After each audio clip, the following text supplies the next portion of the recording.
A reflection on the Gospel reading for this Sunday, the fifth Sunday of Easter. And the Gospel for this Sunday is the 14th chapter of the Gospel according to St. John, verses 1 to 14. Do not let your hearts be troubled. I don't know about you, but despite Jesus' words, I find my heart is troubled. I listen to the news and read endless articles and pore over the toll of deaths, the scarcity of protective clothing and equipment, the plight of underpaid and unvalued workers in care homes and the vulnerable residents in them, the children going hungry, the key workers stretched to the limit, the under and unemployed wondering if they will ever have work to go back to, the agony of the bereaved. Sleep eludes me, and yet I am tired. I feel sometimes that I'm in shock and numbed, and at other times weighed down by grief. I suspect that many of us have troubled hearts at the moment. We are living in heart-troubling times. Is Jesus simply telling us not to worry, giving us glib and easy reassurance? Is he saying, don't worry, everything's going to be fine? I don't think he is. Just before the beginning of our reading, at the end of chapter 13, Jesus looks forward to his death on the cross. He tells Peter, "Where I am going, you cannot follow me now." After he's finished speaking his farewell discourse, which our reading is part of, to his disciples, he will go out to the Garden of Gethsemane, where he will be seized and taken to his death.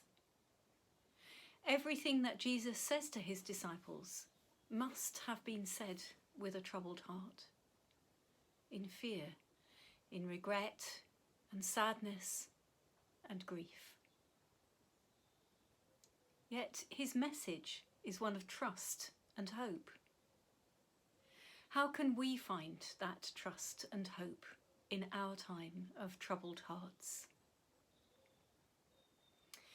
In the face of his own fear and grief, and in the grim knowledge of his impending death, Jesus turns not to his own comfort, but to his friends.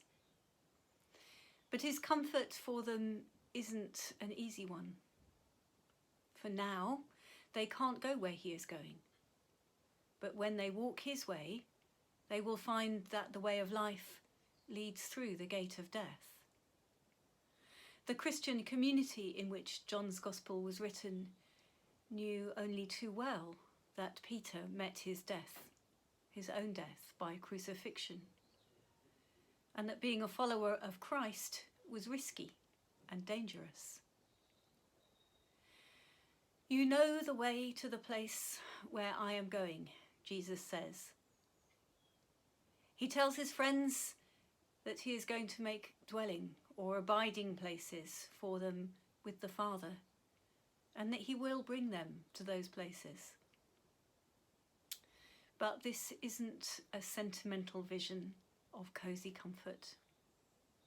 It's not a cost-free promise. Yet it is a promise. I sometimes see the dwelling places in these verses as chambers in God's heart, where we abide in the fullness of his love. Just as the Son and the Father dwell in each other in an endless self-giving love, so Jesus promises his followers can also dwell in that love. All they have to do is trust in Jesus, believe in him, and follow him, the way that leads to God. If we do so, Jesus promises we will know the way, the truth and the life, and come to where he is, in the heart of all love. I don't think that Jesus means that his followers will never suffer, or will never be sad, or lonely, or scared, or in danger, or want. I don't think when he tells them, do not let your hearts be troubled, he means everything will magically be fine.